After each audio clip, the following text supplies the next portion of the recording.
আব্বা পরে আছে বল পরে তো আব্বা এই কোন দাদা কিছু বলছো না ব্যবসা করে তুমি এখন এক্সপ্রেস আসতে পারছে আয় মাথা মতো হিট আছে বলো একদম মেয়েটা কিন্তু সাইজ হলো একদম থাকলে আমার আজা গরম আছে নাই এই লোকটি পাগল হয়ে গেলে নাকি তুমি বুঝলাম না তো কোন নিয়ে বলবো তো তুমি এই তোর আমি আব্বা না তোর কাছে তোর কর্নে যাবো তোর দরখাস্ত করা লাগবে যে বরাবর জাহাঙ্গীর সাহেব অমুক জায়গায় যাবো তোর ওই জায়গায় আমি তো আব্বা না আমার পেট চাই পাগল তো আমার পেট চাই তুই কল নিয়ে যাচ্ছে বলছো না আমাদের তেজের গুণ আছে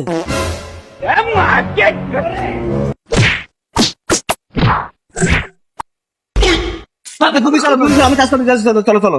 আমি কাজ করতে চলো চলো চলো আবার মেয়েরা না মেয়েরা এই চলো আমি কাজ করতে গেছি চলো Vuelta tu booty, imagínate esa boobie. ও আপা তুমি বাড়ি চলো বাড়ি যাবো না তুমি বাড়ি গিয়ে তোমার বাড়ি যাবো Exagera, vuelta tu booty, imagínate esa boobie.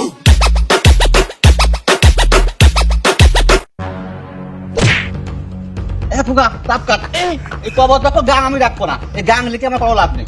তাপ কাট এই মাটি কাট পাগল টাগল হয়ে গেল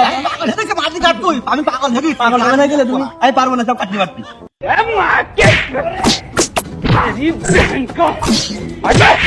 কাজের গুণ শুধু আর কাজের গুণ শুধু শুধু কাজের তুই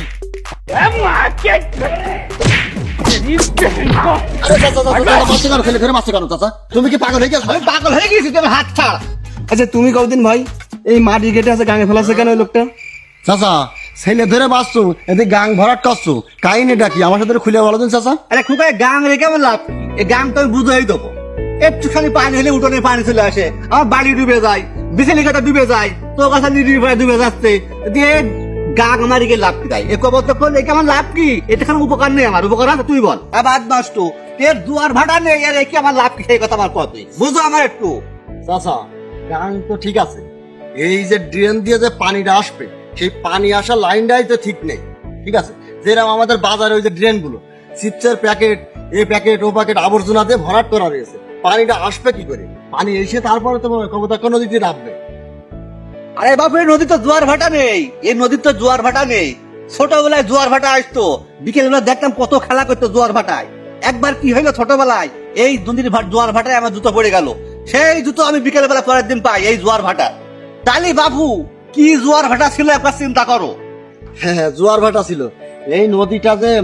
সাগরের সাথে ডাইরেক্ট জয়েন্ট ছিল তুমি দেখো গে ওই পাশে যে সব মাথা সব ঘের কেটে হচ্ছে পুকুর বানায় ফেলা গেছে সব ওখানে যে বান্দল হয়ে গেছে তাহলে আমাদের এই নদীতে জোয়ার ভাটা হবে কি করে আমরা নিজেরাই যদি সচেতন না হই তাহলে জোয়ার ভাটা আসবে কি করে নিজেরা সচেতন না হলে তো আর হবে না চাচা ঠিক আছে এই যে আমাদের যে ড্রেনটা এই ড্রেনটা যদি আমরা নিজেরা পরিষ্কার পরিচ্ছন্নতা না রাখি তাহলে কি হবে ওর মধ্যে যত সব আবর্জনা সব ড্রেনের মধ্যে ফেলা হয় আর নিজেদের ড্রেন যদি নিজেরা ঠিক না রাখি তাহলে তো ও পাড়ার লোক ডুবে যাবে এই পাড়ার লোক ডুবে যাবে ও পাশে মাঠের ভুঁই আর জমিতে একটা আবাদ ঘাট হচ্ছে না এই সমস্ত সব তো বন্ধ হয়ে যাবে তা নিজেদের সচেতন নিজেরাই হতে হবে বুঝলেন চাচা তাছাড়া কোনো উপায় নেই ময়লা আবর্জনা নিজেরা যদি পরিষ্কার পরিচ্ছন্নতা না করে রাখি তাহলে কিন্তু হবে না এটা আমাদের নিজেদের কর্তব্য তা না হলে মানুষ সব ডুবেই মরে যাবে আমরা যদি সচেতন হতাম তাহলে তোমার এই নদীও ভরাট করা লাগে না আবার এই হচ্ছে তোমার মাথাও গরম হয় না আবার তোমার ছেলেটাও মার খাওয়া লাগে না চলো বাড়ি যে ওই পেছনে যে ড্রেন আছে না ড্রেনটা পরিষ্কার করবা পরিষ্কার করলি সব পানি সব এমনি চলে আসবে না কারোর বাড়িও ডুববেন না কারোর জমিও ডুববেন না ঠিক আছে পানি সব এমনি চলে আসবে না চলো বাড়ি যাই চলো ভাই তো ঠিক কথাই বলেছে ও কথা বলি আমার মাথা গরম হয়ে যায় ও কথা সহ্য হয় না এইটাই তো মূল সমস্যা আচ্ছা এই তোমার হাতে নাও নিয়ে চলো এই নদী বুঝে খাবে না ওই বাড়ি যেয়ে ওই পেছনের ড্রেনটা পরিষ্কার করো দিয়ে সবাই মিলে কাজ করে ওইটা করো এই সামনে চিন্তা করতে মাথা এমনি গরম হয়ে যাবে সবাই মিলে সচেতন হয়ে যাবে ভাই ঠিক কথা বলে চলো আমরা যে এই ড্রেনটা সাফ করি গাং বুঝে আমরা কি করবো চলো সবাই সচেতন হয়ে যাবে বুঝলে চাচা ও তাহলে সচেতন হতে হবে সচেতন চাচা তাহলে যাও বাড়ি যে কাজ করো যাও তাহলে খোকা চল বাড়ি চল বাড়ি হাট আব্বা একদম বিড়ি কাজে মারলে কিন্তু তুমি আমার বাপ রাগ করি নে বাপ বাড়ি দুটো ডিম আছে